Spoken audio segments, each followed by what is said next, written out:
In my view, the explanations of the accused are improbable, and I don't subjectively believe them.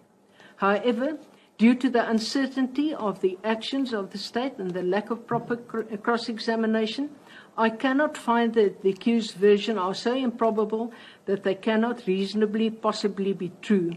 The accused bore no onus to convince the court of their innocence.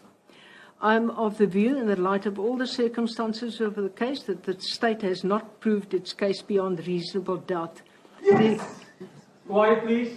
The accused are found not guilty and are discharged on all the charges. The court will adjourn. All right.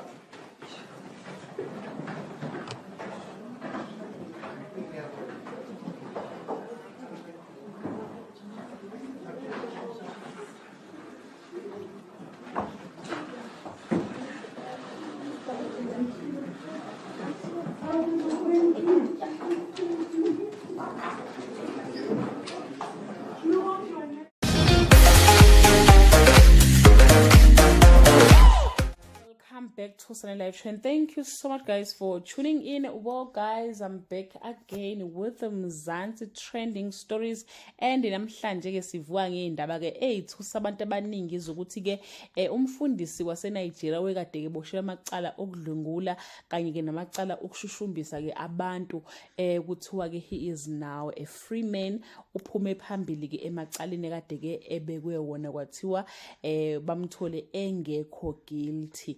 Nizokhumbula guys ukuthi Omothoso usenesikhathi eside ke elapha na ke eStoksini eEastern Cape eGqeberha.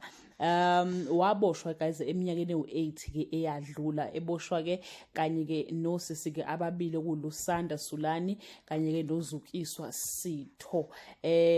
Kodwa ke ijaji namhlanje uEmma Scoman lenkantolo yaseGqeberha lithele yabakhulula kuwona wonke ke amacala ababekade ke bebekwe wona ngoba umbuso wase-South Africa uhlulekile ukuletha ubufakazi obuqanda ikhanda emacaleni ke ekade ke bebhekini nawo.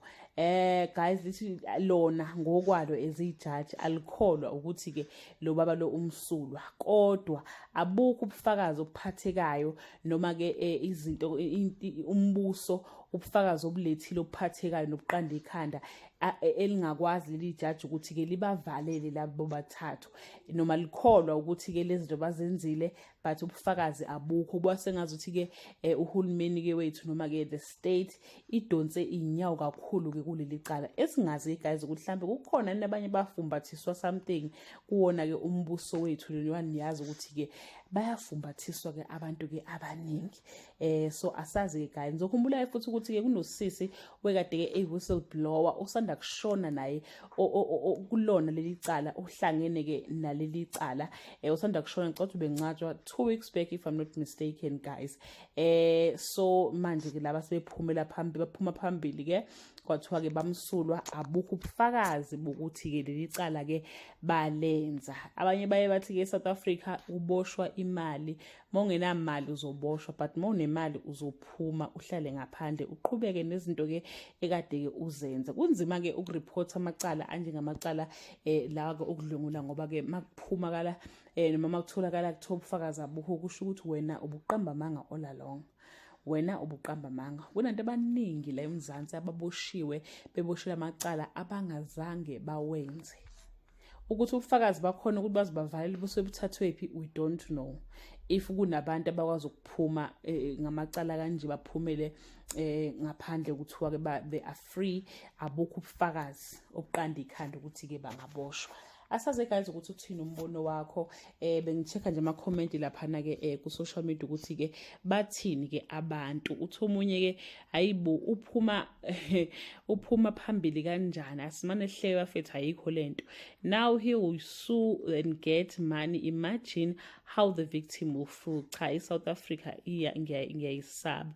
Yeah guys, umthetho South Africa ukuthi you are innocent until proven guilty. Kusho ukuthi nje laba abakade bembophile baqamba amanga bazohleka babe yihlaya.